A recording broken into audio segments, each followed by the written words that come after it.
So hello guys, this is the man BFP4F here once again, back at you with another video. And in this video it's my second M5K video.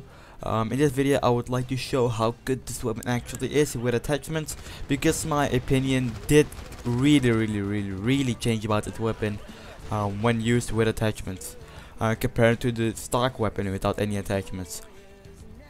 It's I think a 30 kill gameplay with the M5K.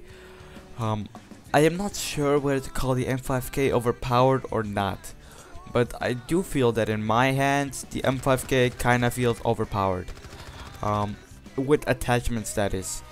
Why that? The M5K is one of the strongest guns at close quarters as of right now.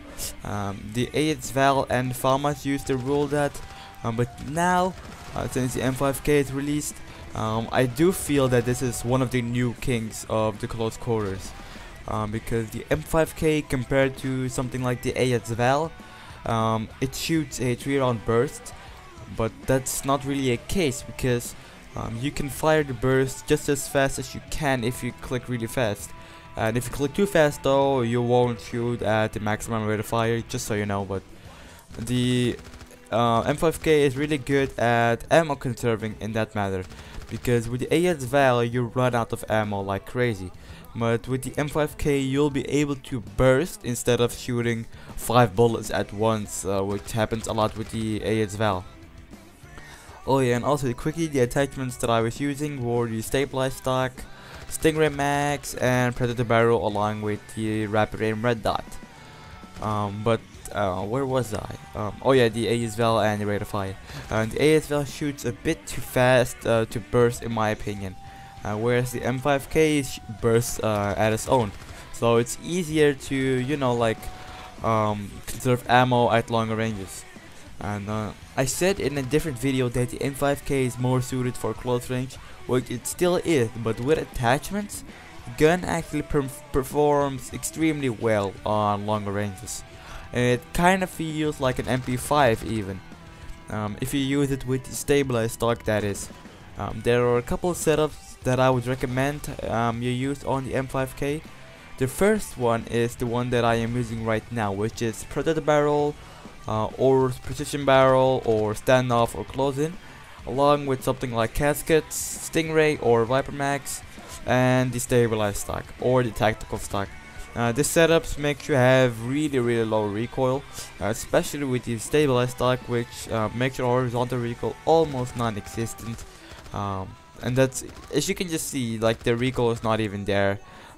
And also, weird thing is that only on the recon and the engineer class, the stabilized stock also reduces your deviation.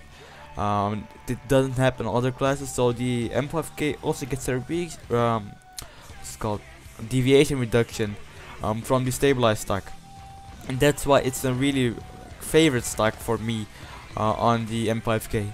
But there's also another setup that I'd use on the M5K, which is the CQC setup, which would be either casket max or CQC ammo, or Viper Max if you like that.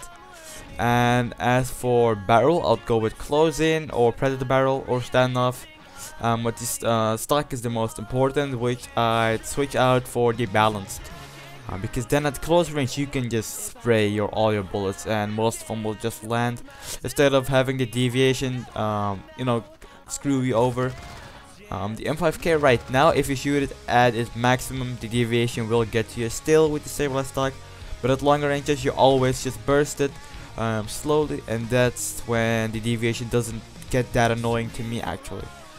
And with the Predator barrel or precision barrel, you won't have to lead your shots as much at longer ranges as well, so that makes this gun a real killer even at long range and close range.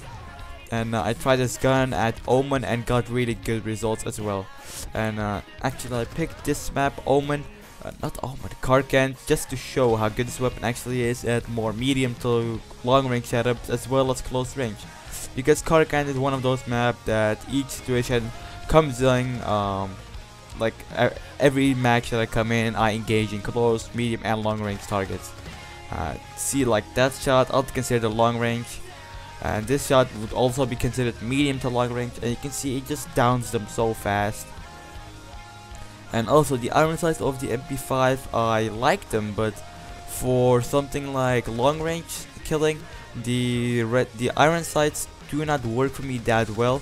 But something like the red dot, it just fits perfectly on this particular weapon. It makes long range targets so much easier to hit, and just makes this gun into the actual beast that it is. But this video is coming to an end. If you enjoyed it, leave a like rating. If you like all my videos, be sure to subscribe. But this has been the Man BFP4F, and I'm out.